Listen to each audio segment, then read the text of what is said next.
पुण्यामध्ये दिवंगत अजित बाबर यांच्याकडनं समाजकार्याचा वसा घेऊन राजकारणामध्ये प्रवेश करणाऱ्या अमृता बाबर यांनी पहिल्याच प्रयत्नात नगरसेवक होण्याचा मान मिळवलेला आहे। राष्ट्रवादी काँग्रेसकडून नगरसेवक झालेल्या अमृता बाबर यांच्याकडे वॉर्ड 40च्या विकासाची जबाबदारी असेल।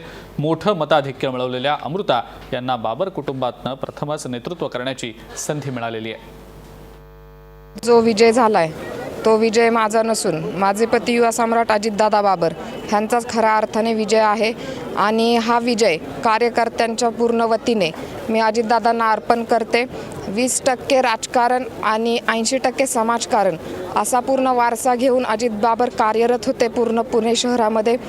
त्यांच्या निधनानंतर राजकारणाचा वारसा पुढे चालू ठेवण्यासाठी जसा पूर्ण लोकांनी मला पाठिंबा दिलाय त्या पाठिंब्याबद्दल मी खरं तर त्यांचं मनपूर्वक आभार मानते आणि त्यांची प्रेरणा आणि प्रतिबिंब म्हणून मी आज आपल्यासमोर उभी आहे आणि तेच कार्य त्यांचे जे स्वप्न होते जनहितेसाठी काहीतरी करण्याचे ते मी पुढे जाऊन तसंच चालू ठेवणार आहे।